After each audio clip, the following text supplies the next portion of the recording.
Matata. According to the Disney song, it means no worries for the rest of your days. Every time I hear that word, those words, I think of my mother. Not because she was always running off into the jungle to live a carefree life, but because she felt that worrying was a complete waste of time. Mr. Contest Master, fellow Toastmasters, and welcome guests.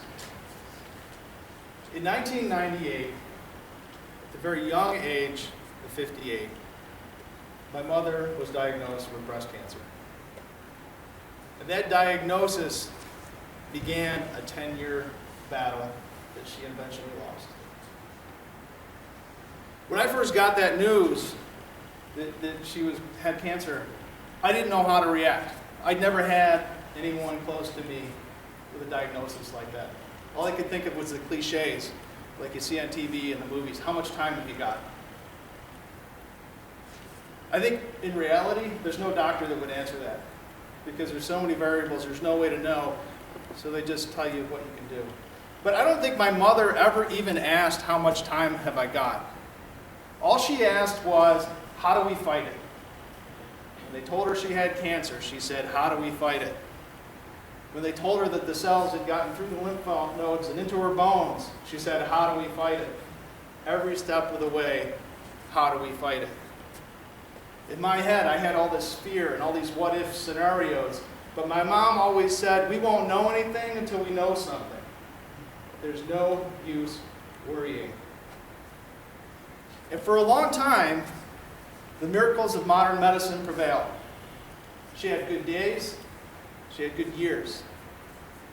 She retired, my parents traveled, took a river cruise in Europe. They went to the Sanibel Islands in Florida, and on the way back from every trip, she would start planning the next one. It was like it was her new vocation, trip planner. On one of the trips, they went to New York City to see some Broadway plays, which included The Lion King in its first run on Broadway, which was pretty exciting, and that play in particular made a big impact on her. Well, time went on, and by the summer of 2001, things had started to take their toll. There's a balance that kind of tips. And after a while, the drugs become poison. The body becomes too weak for the medicine. And we could see that my mom was reaching the end. But at the same time, The Lion King had started touring. And so my mom, who was nearing the end of her days, announced that she was going to take the whole family, my brother and his family, my sister and her family, my dad, to Toronto to see The Lion King in April, 8 months away. We all thought that she was crazy. We all said, okay. And the next 8 months were not easy. But like a prize fighter that refused to go down, my mom kept fighting. And so we bought tickets. We made reservations. And when the day came, we packed up everybody and we headed to Canada. I've got 3 kids, and at the time, they were all pretty young. They were like these 2 beautiful young women in the front. My son was 3. My daughters were 5 and 6. We went to Toronto, and we stayed in the Hilton in Toronto, which has a rooftop pool, which is pretty cool. You can start inside, you can swim outside. And so we had a nice time on this cold April day, not as cold as today, but it was cold. We were in the warm water looking out over the city, and that was a big deal. We got all dressed, we went down to my mom's room, and we ordered room service. I think of this from the perspective of my son, who's 3.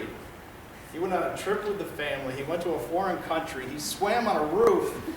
And now he's in a hotel room eating a cheeseburger. That's living. I think at 3, that's as high as you dare to dream.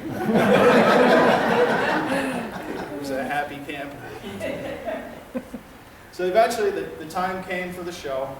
We got everybody together. We went down to the Princess of Wales Theater. Got all settled in. There was a lot of us, so we took up a couple of rows. I had my daughters on either side of me, my son on my lap, and my mom right in front of me. was dark, it was warm, had a big meal, some exercise. My son slipped into a coma. He was out. But it didn't matter. It wasn't about Ben seeing the Lion King, it was about family.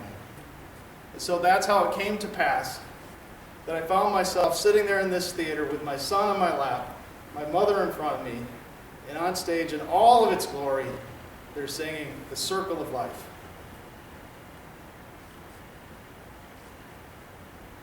It chills right now.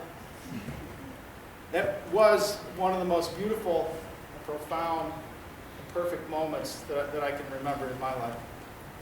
And my mom, she had no idea what she was going to create for us in that moment. She just knew that she got us all together in the same place at the same time to enjoy something together, that it would be special. And it was. So I would say to the audience, don't give way to the folly of worry. Which doesn't mean, that you ignore a crisis. But when a crisis comes along, you assess your options, you move forward, and repeat. The next step, you assess your options, you move forward, and you repeat for as long as you can. Because no matter how bleak the future looks, there's always some beauty to be found in today, no matter how small. So make the most of it. Hakuna Matata.